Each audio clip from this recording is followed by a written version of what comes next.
Hi,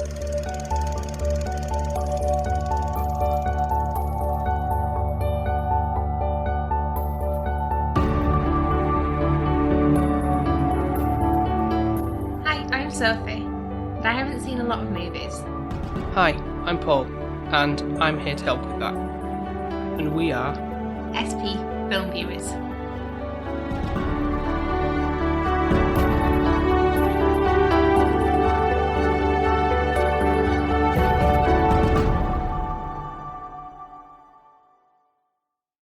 If you don't like the sea, or the mountains, or the big city, then get stuffed. I used to love that saying, get stuffed. You know, when you were little, didn't you think that was like such a hard, like, F-U kind of thing, like when you were little? Yeah, definitely. Yeah, something like a very PG thing to say. Yeah. If it felt like you were like cock of the shop. But to be fair to him, that's one of the best lines he's got. And it's valid because, like, who wouldn't like the sea unless you don't like sand? Personal dig there, Paul, not liking the beach that much. But you like mountains, so you don't want to climb them, but you like looking at them. Yeah. Yeah. I like the city. You prefer the country? No? Yeah, definitely. Yeah, like where we are. Yeah. And that is a quote from the film we're going to be talking about today in films that Paul studied in film studies. Continuing on with this series that we're going on this month. Yeah, I'm actually quite enjoying this kind of films that Paul studied. And today's film we're going to be talking about is a French film called Breathless. In French, it's called, I'm going to say this right, A Bout de Souffle, or what we sometimes refer to it in the class as a pseudo-boofle. For whatever reason, I thought it was just because it sounded funny. Initially, I didn't believe that Breathless was then... meant that in terms of interpretation of in that language. It's in weird French. how language works sometimes because, like, to me, the way that they've split that out, Breathless looks to me like 1, 2, 3, 5 words. A bout de souffle. So it's like, I didn't study French at all. I can barely do English, so they didn't even put me in a French class. I think I actually had one class, and I struggled with, like, bonjour. And they were like, oh, get that girl out of here. She's not teachable. So it is quite fascinating how languages work. So I'm so glad you did actually say the word and not me. Mm-hmm. Yeah, I haven't retained much in terms of French language. We did study a little bit in before GCSEs, but you know, and count 1, 2, 3, 4, 5, 6, 7, 8, 9, 10, 11, 12, 13. That's it, I think. And I think I said that right. That's counting up to 10, I think. That was, or maybe a bit more. I'm not entirely sure. I think that was a bit more because I think I know un, dos, tres, cuatro, cinco, seek. No, uno, dos, tres is Spanish. Oh. Uno, dos, tres, cuatro, cinco, seis. Is that in Spanish? Yeah. You just said it a minute ago as well. I said 1, 2, 3, 4, 5, 6. I didn't know I could speak Spanish. We'll try to learn Japanese instead, shall we? You know, the hardest language to learn. So this is one that looking through my old film studies notes, and this is the one I've got the most down on, to be honest. Really? Whether there'll be, I've kind of written down from in my notepad from extra stuff as to what kind of we talked about back then, but so I'll kind of just throw it in as it comes up in conversation, really, because it's kind of like, yeah, the sound's decent enough even from back then as to what. How old you've been? 16, 17. Baby parks. But I was quite looking forward to seeing this one again, actually. I've not seen it in a good while. It's an interesting watch. I'll give it that. I didn't know how you were going to react to, obviously, the little conversation we had last week with Chungking Express about the sort of style, but this is kind of goes to a bit more extreme with how it does its editing style in this one. So I was a bit like, I wasn't sure how you were going to feel about this one. But I think the storyline in this one is a bit more simple, though. Mm-hmm. It's not as complex. It's kind of easier to, if you missed a bit, to kind of somewhat pick up the pieces, even though it does chop dramatically. And you're like, oh, okay, right, we're on this bit now. And there's bits where he's kind of doing something and then it's like on to the next thing. And he is? Michel. I really don't like him. I'm not going to lie. I can't even say I like him. And that is a bit of an issue for me because obviously I like to like my characters. Yeah. There's not one good thing about this man, is there? Like, he's a sleazeball. Yeah, he's a bit of a womanizer. Like, I know people say, like, French people can be a little arrogant, bit... Yeah. And that might be a cliche, but I feel like he is definitely that cliche. Yeah, he's almost the embodiment of it, isn't he, really? Yeah. His mannerisms, yeah. And it's like, why would you want to have that as a main character? I'm not sure. Like, at one point, I've even put down here, like, the way that he smokes, like, with his cig hanging out of his mouth, it proper annoys me. It's like, either just don't have it or don't talk with it. He said that the first time you saw him, it's kind of like, the thing was, opening shot is, you know, like normally an establishing shot of your location. It's kind of like the first thing you kind of see is him behind a paper and then, like, him peeking behind it, like, well, you want to know, like, who is this person? But he said... Oh, just put you... I hate when they've got the fag end like that burnt out. Yeah. At the end, it's really annoying. Well, just flick the ash off it. Or don't hold it. If you're going to speak to somebody, it's like, you wouldn't speak to somebody with your mouth full. So why are you doing it with, like, a cig in your mouth and you can't understand half what they're saying? Mm-hmm. Initially, though, I thought the film felt a bit like a silent movie. Right. At the start. And I was thinking, well, Paul said this is a French movie. Mm-hmm. French New Wave. To be more specific, yeah. And I was like, am I going to actually be reading subtitles or not? I didn't know at that point.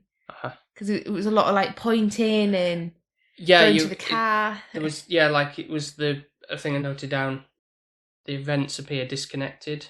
Like, the eye line between the two characters, this woman's, like, gesturing. But it's like, that could be a separate, completely different interaction between another person and him. It's not like he's looking at her kind of thing or anything like that, the way it's it's just very disjointed. It is, but I knew obviously she was going towards him, even though he was being like, he was meant to get on a boat, wasn't he? Yeah, get in his car, and then I think he was travelling somewhere on it. And it was like, she was like, come on, you've got to get a bit of a wriggle on. Mm-hmm. And he's like, no. I think that he's just that kind of nonchalant character who thinks the world will wait for him. Yeah, and he does this thing with his lips, like so annoying, licking his lips type of thing. But he rubs them, and it's like, why would you do that? So one of the reasons why that happens is because he's supposed to be sort of mimicking the style of Humphrey Bogart, who was, if you remember from way back when we did Casablanca, that kind of lead role in that. Yeah, so he was, I mean, I've not seen many films where he's been in it. So why does he rub his lips? That must be a thing he must have done. I just certainly don't remember that in Casablanca. No, I don't. I'd have definitely picked up on that. No comparisons, though, really, is there? Come on. No, really not. No. Like, not meaning that in a bad way to this actor or anything like that. He just had a really horrible role to play. Which is kind of funny that, you know, he's modelling after an American actor, yet very invariably throughout the film he's saying, oh, Americans... Michelle is saying to everyone, oh, Americans are so dumb type of thing. It's like, well, you're taken after this, trying to mimic this guy. Mm-hmm. Like, what's that? You know, like, a bit hypocritical. He's a bit of a wishy-washy character, though, in that sense. Mm-hmm. Like, obviously, we can't really go to the beat of the drum of the film because there's so much that just shortcuts here and there. Yeah. But there's a scene where he's, at the beginning, where he's driving. Yeah. And somehow he's got a gun in his glove compartment. Mm-hmm. He's waving it around in the car, pretending to shoot people. And it's like, you're meant to be keeping your eye on the road. Like, what are you doing? And like, this is not a really great first impression. I remember you saying to me, like, laughing, is he simple or something? A very PC thing to say.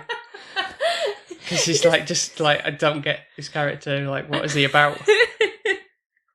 He just doesn't seem all with it. Like, what? Why are you doing this? And what is it giving me to the story? I'm also wondering. I'm like, I don't understand what's going on.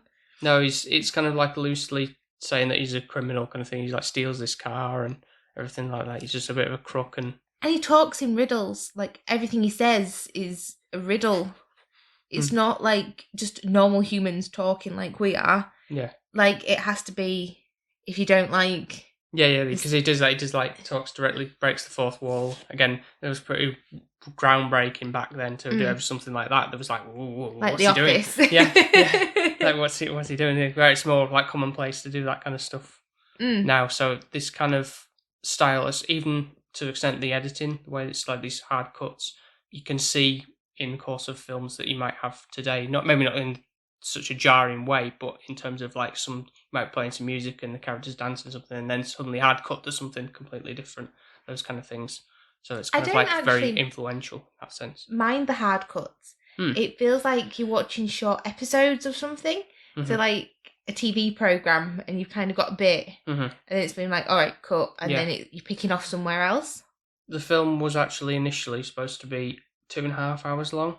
Don't think I could have cut that out. But the producer told the director Jean-Luc Godard, who's famous for doing this choppy style, to cut it down an hour, so to be an hour and a half. So that's why there's like it's the way it's done to where it's like like a stylistic choice to go right. I'll just cut that tiny bit there or things that may seem too long and length unnecessary, because there's a bit with lead lady Patricia, who's a love interest of Michelle. I can't say that without you saying it in the French way. I don't know why. It's not Michael or anything like that. Well, to be fair, I think of Michelle as a female name. Yeah. But she goes on like a date with this other guy, and at this point there's like French subtitles for the people who don't know to speak in the English. Because having that conversation, but then it's sometimes switched back between the French. I was like, why can't I read the subtitles at this point? Because it was like really, really white, wasn't it? Yeah, really washed out. Yeah. I didn't even realise that I wasn't understanding what they were saying. Because, but in that, I don't know if you noticed, there was a lot of hard cuts in that, because almost like the conversation was very boring with him. So it's kind of like just speed it up a little bit, because it's like, this is dragging it on because he's so boring. So I have to cut these bits out, because if you left that to go on and on and on, the audience would probably get really bored. Like, listen, like, just get on with it type of thing. You need to think about the fact that this will have been a film reel. Yes. So how do they cut it? Literally the negative. Yeah. And then right, okay, that's done. Then how do you put them together? Do you know what I mean? Yeah. I don't know. I know negatives are really like delicate to touch and to deal with. Like, you don't want fingerprints or anything like that on them. No. So you have to definitely wear gloves and stuff. But hold the corners. Yeah. Tricky. And as I say, we've got a lot of, again, I pointed out to you briefly, and the other one was kind of like filming, but more like guerrilla style in terms of like just walking down the street and everything, and people are just, certainly in this one, looking at like what's going on here type of thing as they're walking past, so it's more like natural. I wouldn't have even noticed though. I know that sounds really daft because it was my first watch.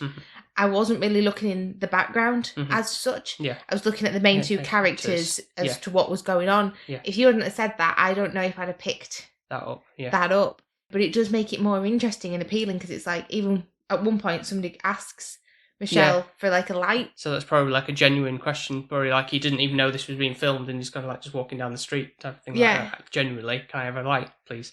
Yeah. And he said, get your own light or something, didn't he? Yeah.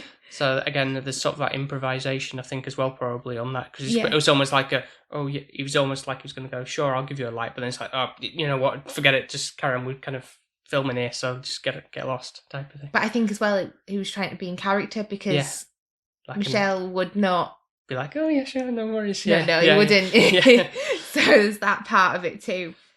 Just to go on to the film side a little bit more, the black and white in this is stunning.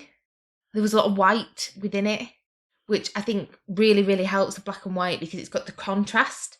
Whereas I feel like the other ones we've seen sometimes are more like a grayscale and it's dull. Yeah. This was really contrasty and it was beautifully done. Interesting that you pointed that out, because I just had the Studio Canal Digibook edition of the film that I've had for a good while. It's really nice and really slim, and it suits the style of what the film is. But there's recently been like a 4K restoration of the film, which I know when we saw like It's a Wonderful Life in 4K, that really stood out, even if it was a black and white film, because it's from like original 35mm footage. Yeah. That'll be, and filmed for be able to transition and be of a better quality.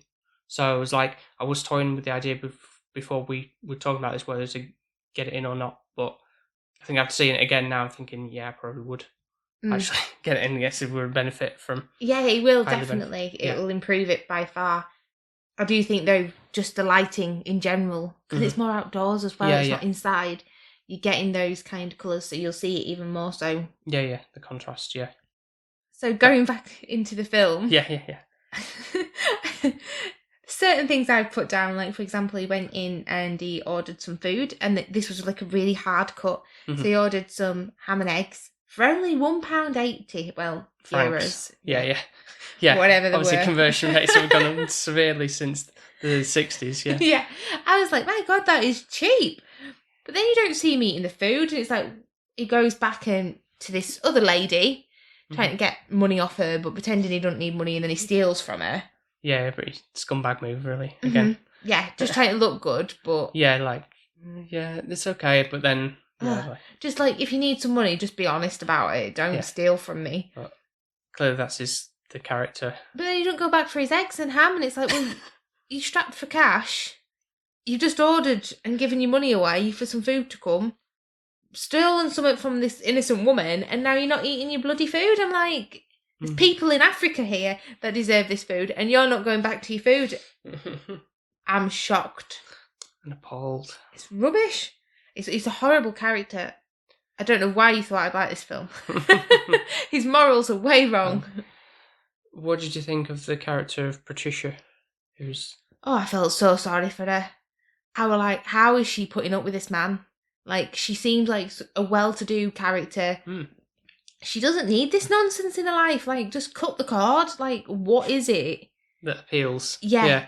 I don't know what it is, but she could do far better. I think she obviously likes a bad boy, really. But I think she was quite pretty, actually. She was. Yeah. Even though she had short hair. Yeah. I know that sounds really strange, because I'm not saying girls aren't pretty with short hair. Right. I'm not saying that. But I just think of somebody with longer hair normally looks prettier, in my opinion. Right.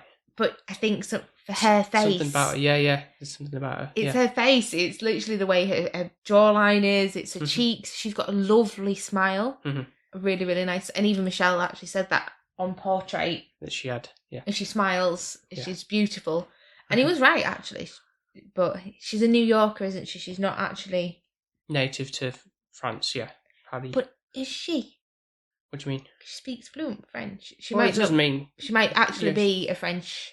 No, but I think she's come on from New York, but she can speak French because she can speak English. So. No, I mean actually the actress herself. If she's actually French, right. But her role is that she's from America but can speak. Oh, okay. Well, possibly, yeah. No, we didn't actually divulge too much into that in the film studies. But I'm just thinking it might be back then. But yeah, especially with the way that the film is done, it's probably let's not hire someone from all the way from So Michelle. He's just so cringy. Like, I feel like this would be a sexual harassment thing. Yeah. Like if it wasn't back in the day kind of thing. Oh, it'd be locked up funny, like it is literally like a stalkery kind of... It's just lust, isn't it, for him? For him, yeah. Every 2 minutes is like, take your top off, or... Yeah, touching a bum, or can we have sex now? And it's like, literally, like, that's really going to make me want to have sex with you, isn't it, if you're asking? Yeah. Yeah, not a good look for you, mate. Oh, no. Jesus, it was like, literally, I just don't know why it was around. There was one bit where he tries to stroke her bum, and she just go, and slaps him on the face, and I like that. That happens twice, yeah. She should do that all the time. Yeah, so there's a whole sequence, isn't there, where he's kind of like decides to like just gate crash a hotel room, and there's a good chunk of the film, like 20-30 minutes of the film, where they're just hanging out in this room. But the smoke, like, obviously back then you could smoke, and it was wasn't a harmful thing. No. That was going to kill you. It's one of those cool things that everyone was doing. And it's like, I don't know, the thought of it now, to think that you could actually smoke in a restaurant. And don't get me wrong, I'm not an anti-smoker or anything like that. Both my parents smoke. Just seems now like barbaric to be able to do that. Like, as if this used to be a thing, Yeah. it's just so strange, but you could actually see the smoke, so it must have been a lot. And the way that they just chucked the cigs out, like, they cost no.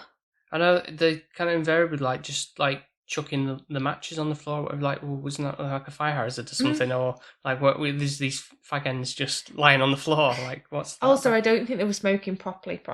No. Because you meant to take it back and then blow it out, and then mount more like chain smoking, where they're just like yeah to create the smoke. Also, she was pregnant, 20 years old, pregnant, smoking, and has this sleazeball that just wants to constantly have sex with her. I'm like, you poor love. I would not want to be. I would not trade places with Patricia. No. You don't really get to know either if Michelle is the dad or not.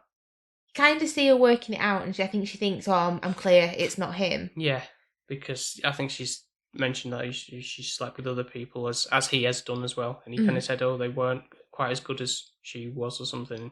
Wasn't as fun. Yeah, that's the wording he said. That's the mess to make her feel better. Yeah.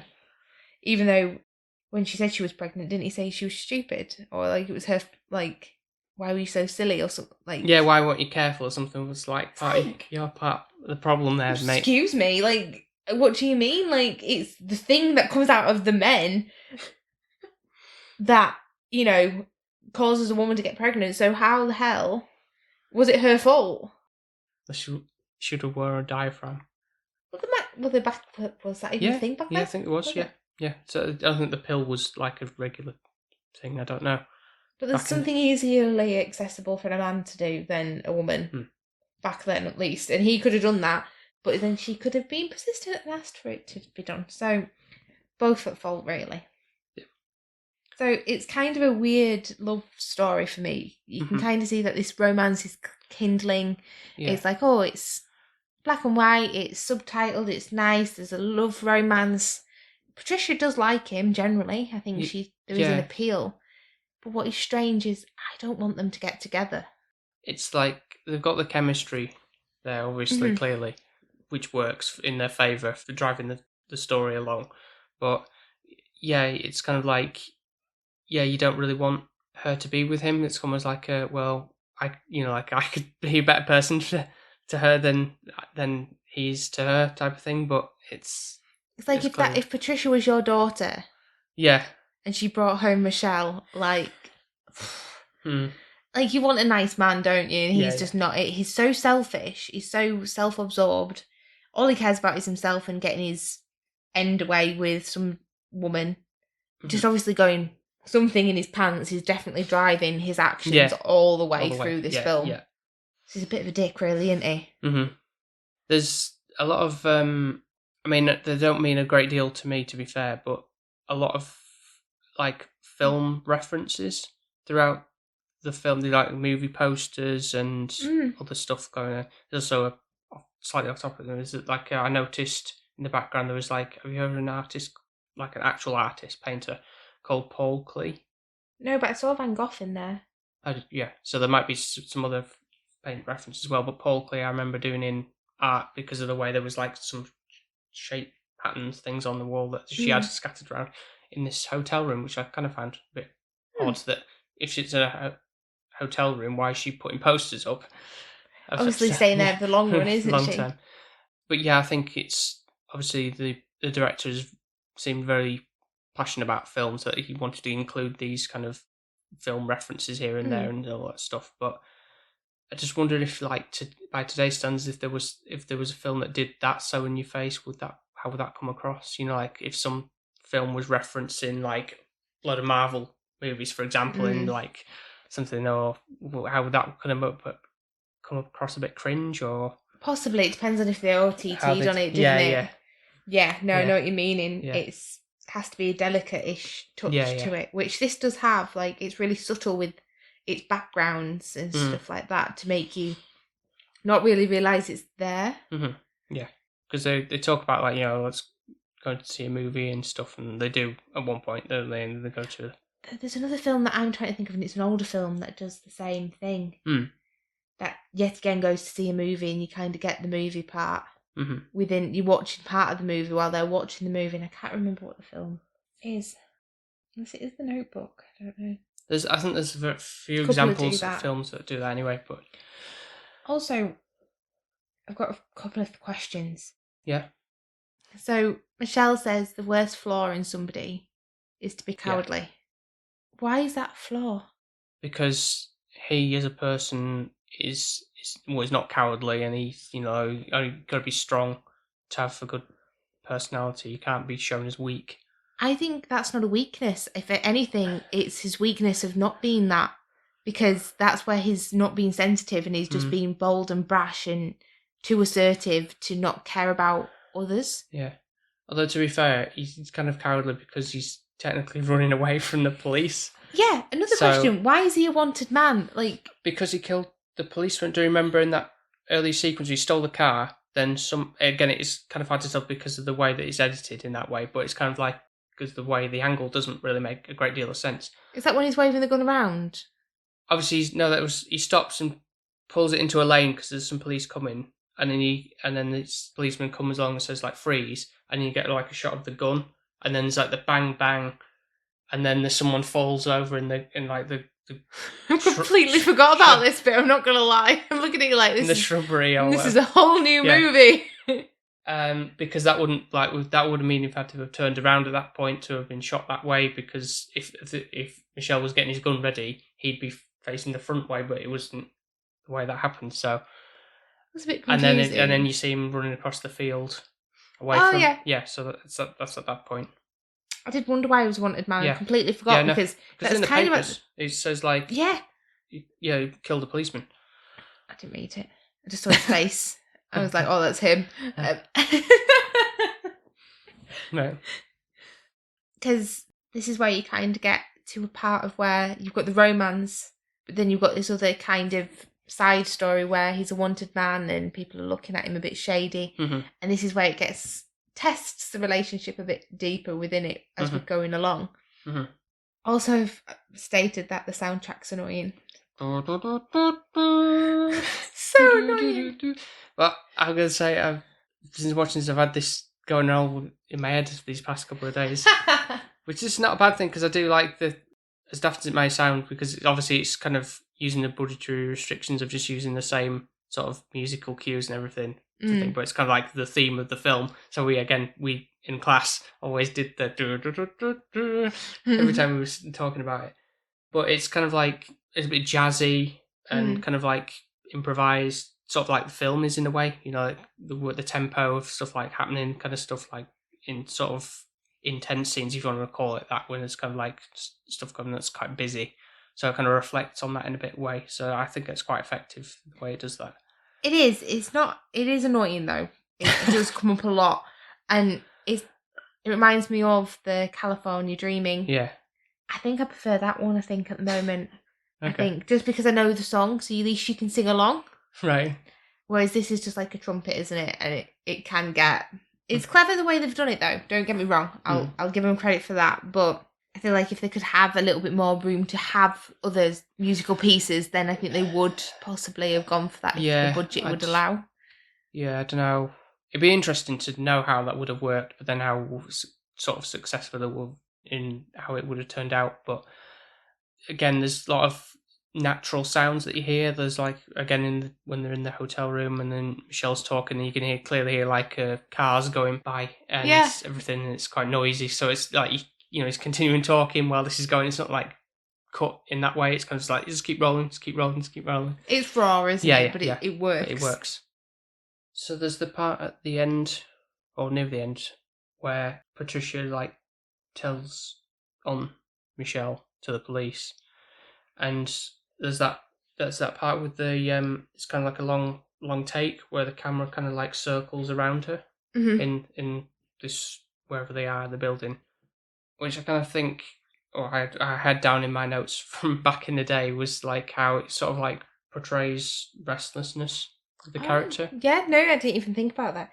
Oh God, even your 16-year-old self is doing better than I am with film reviewing. I want to know, just out of curiosity, what grade did you get in film study? I think overall it probably would have been a B. That's good. That is good. Yeah. But to further on my point of that, I think it's the fact that Patricia is want to be like a independent. She wants to earn money and doesn't want to rely on men too much. Yeah. She kind of even says that, really. So it's kind of like showing like she's that restlessness of like not wanting to be around him anymore type of thing. It's just like almost like to get shot of him. In a way. It's like I'll just dob him in and then I don't have to have anything to do with him anymore. I was quite surprised. I didn't know which way she was going to go with this. If she was going to actually dob him in and phone the police and kind of say, yep, I know him. Yeah. Or if she was going to run away with him. Yeah. But again, that might have been more of a traditional thing. Let's run away from the cops. And Yeah. I didn't know how she was going to play it, but I'm so glad she actually did dob him in. I was well happy when that happened. I was like, yes, she's finally seeing straight. Yeah, because again, this isn't the normal conventional way of making a film, as you probably can tell from how this is put together and comes together. But it's I don't think that would have worked if that would have been the outcome at the end.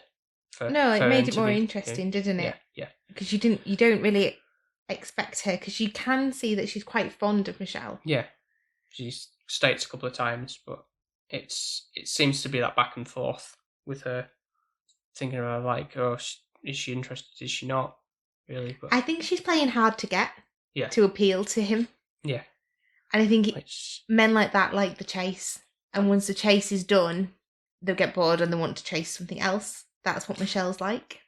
Personally, for me, that's not how I roll, but I'd rather have it laid to me straight, like, are you interested or not? Don't really mess me around, really, because I can't be bothered with the mind games of you messed me around initially, though. Who kisses somebody at a bus stop and then gets on the bus? To be fair, he did text me afterwards, but didn't explain what the kiss was. I was like, are we a thing now? Does that mean I'm your girlfriend? Then, like, 3 months later, he asks me to be his girlfriend. That's confusing. Yeah. Well, come on. I know nowadays people won't even think that's anything because, someone can sleep with him and there's still nothing, are they? But, back when we were little ones, that did confuse me. So I really like how this film ends. And I know this sounds really bad. Yeah, you kind of get that foreshadowing with some of the things. Anyway, there's like a scene with various gunshot sounds throughout the film. Like one in particular where there's a bit confusing because like there's gunshot sounds where this policeman chase is coming out of the cinema or whatever, but then they're in a cinema watching a film where there's the gunshots going on. But it kind of like foreshadows what's going to happen to Michelle in the end. Yeah. He gets shot in the back, quite ironically. Literally, because obviously she shot him in the back, really. Yeah. She didn't actually shoot him in the back. No, it was the police, yeah. She did by phoning the police and kind of betraying him, in a sense. Mm-hmm. So, happy that he died as well. Like, he got shot in the back and kind of thing. That, to me, in my head, made me think he's dead. Yeah. And it was like, I wasn't upset because, like, your main lead has just died. Yeah. And I'm fine with it. Yeah. Like, normally if that happens, you're, like, absolutely devastated. Yeah. Like, you didn't deserve this to happen to you, but you feel like it's justified for him. I was liking the ending. It was like, he was a creep. He didn't seem genuinely nice at all. Mm-hmm. Not saying that everyone who's a creep deserves to die, but it's like, well, you're going to get your comeuppance if you keep acting like that. And that's what's happened, isn't it? And it ends with her rubbing her lips. Patricia. Yeah, saying, what's a creep? Yes, it was a creep. Yeah. But there's a lot of those scenarios played out, like the what's a such and such, like they don't, certain slang words they don't know as to what they mean and they have to be explained to one another. It's kind of like, that's kind of interesting to know what I think is it because of an American, is it? Or the French, yeah. Yeah. Most of them are said in French, so it's I don't know. Also, it leaves me with the question of did she actually love him? I don't know. But then is it because she mimicked what he did at the end? In that she did? I don't know. No, because I take it as the other way. Like didn't. Right. Like just like a mocking him. Yeah. Yeah. Because if you loved somebody, you wouldn't. Don't think you'd mimic them. No, I don't know. Strange. It's a strange one. I don't think she ever did. Mm-hmm. I think he was more of a burden. Yeah, I think so. Well, she was looking at the camera directly again at that point as well. There's another point earlier she does that as well. But I prefer her. I prefer Patricia over Michelle. Yeah. Hands fall down, and I'm glad that she didn't have to put up with him for the rest of her life, because she would not progress. I think he was really holding her back. Which is what she wanted, to be her own self, her own person. So for him not being around actually will help her do that. Yeah. Sounds really weird, like you should be really upset that your main character's died and you're not. And Finn, with the film, as the titles say. The end. Yep. As Sophie would say. Oh no, what I would say is, and that's everything tied up in a nutshell, wouldn't I? Yeah, that's true. Let me see if I've got any other tidbits or anything from the notes. From my film studies when I was 16 years old. What did little old me say? They are more just generalization things, like some of the things are like dolly shots were like literally filmed on like attaching cameras to shopping carts and just moving them around, like that part in the lobby where it's doing the whole one take thing. Yeah. Those kind of things. So a lot of the thing being like stylistic choice for the director, like what seems like a desperate struggle against mainstream cinema to kind of like break what is to be expected of films. Maybe like killing your main lead off. Potentially, although I think Hitchcock films did that more so, just as easily. There was a thing about that, about how it's almost very Hitchcock based when he's recognised in the street and one of the people who is actually the director like points out to the police that's him over there type of thing. That's something that Hitchcock would have done, like in terms of also having the director be a part of within the film, like a cameo type of thing. So and just other things like written down, like budgetary restrictions, using all they had to channel his artistic vision, really, just for the sake of creating art, which I think is what this kind of is.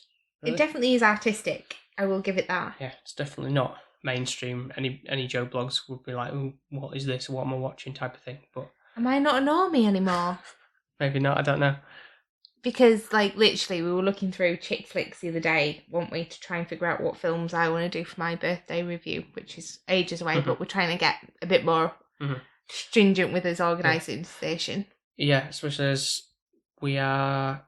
This will be the 75th episode. Woo! Can't believe we've been doing this long. I know, so we've got to be thinking of, or being a bit more picky with, what lead up to the 100th episode. That is true. And if anybody's got any amazing ideas of what we should do to celebrate that fact, to let us know. Yeah, please do. I would love something really, really fun to do. Even if you've got some films as well to suggest to us. Yeah, we're all open for that. We've made a list. We're not checking it twice yet. But we can add some more to it and review and hopefully get some really good content for the next 35, is it, episodes that we've got to do? 25. 25. Oh my god, I'm meant to be able to do maths. So, scores. Yes, scoring time. I'm intrigued to know what you are going to come out with on this one. I don't even know yet. Okay. Alright, well, I guess I'll start then. But don't take this as you have to match me or anything like that. No, I should go first. Okay, fair enough. Okay. Because you do swayed me and I don't want to be swayed. Okay. I'm trying to remember. I must be a goldfish because my memory is shocking. I can't even remember what I've scored last week's. That was an 8. Was it? Okay. Which did surprise me because I was thinking, you're going to be like, what is this? It did confuse me a bit though, that one. It did. Yeah. This story was easily to follow. Even though shortcuts, I got the principle of the film. Yeah, you didn't realise there was 2 cops that were the same. Yeah, nothing confused me or took me out of the ordinary. Right, okay. Yeah, so the beat of the drum of the film was, alright, I got it. Uh-huh. The subtitles weren't an issue. There were some bits which were quite quick, but the visuals helped add that bit in. Mm-hmm. Whereas Amelie, well, God knows, that story was a bit wacky anyway. Yeah, definitely, yeah. You couldn't predict anything that was going on in that film. Whereas with this one, some of it could be kind of made up in your head if you'd missed certain bits. Yeah, to his credit, you probably wouldn't be too like, oh wow, I don't understand what's going on here type of thing if you looked away for a moment. Yeah, no. Type of thing. Because it is kind of pieced together in a sense anyway, so yeah. Yeah, to know what's going on. So that's grand for me. Needs to look straightforward. Black and white is beautiful. Mm-hmm. Really, really lovely. Really artistic. Cleverly shot. Michelle is an arsewipe. Patricia can do so much better. Mm-hmm. It is technically a bit of a love story, but with a twist at the end. Because really it's to do with their connection throughout the film. Yeah. There's no really other characters. Not as such, no. Really, no, within it. That you've really focused on. Some bypasses here and there, but not much. Mm-hmm. So it is a little bit of a rom-com, which is good. Guess, yeah. Even though normally the guy would be this dishy dude that you would fancy. Yeah. Which I don't want a Michelle. The appeal. Yeah. No. He's not particularly a looker. No, he's really not. But maybe back then. No, never. He's got a goofy face. So, score, I think I'm going to go hard solid 8 again. I don't think I can give it a 9 just because Michelle's a dick. Is that what you're going to give it? I'm going to give it an 8 as well. Oh, I thought you were going to go 9. Okay, that's good. No, for a solid 8 for that one. Like I say, I really enjoyed seeing this one again. It's an 8 because it's not like I will want to constantly watch it, but it's definitely the artistic vision behind it has paved the way for so many films that have come out since then, and just as an art piece, it's really visually pleasing, and I can appreciate all it offers. And as daft it sounds, I really like the soundtrack to it. Mm-hmm.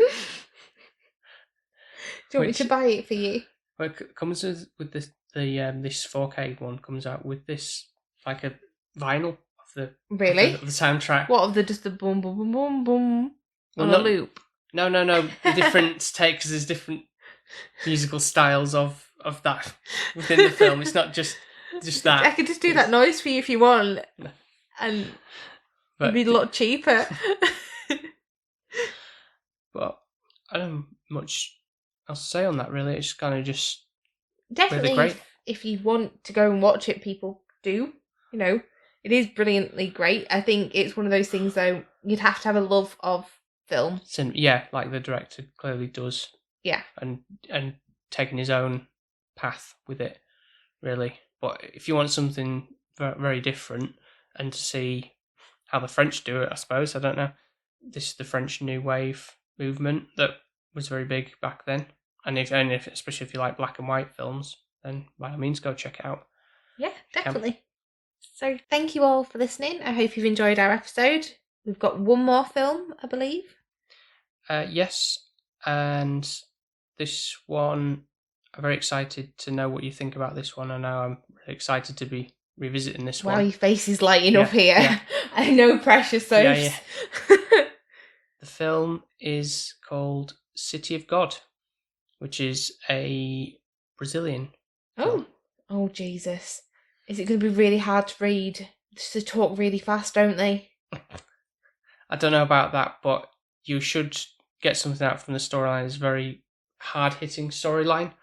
It's seen as one of the best foreign films. You put the pressure on me here. You say it's one of the best, and I'm going to be like, it's rubbish.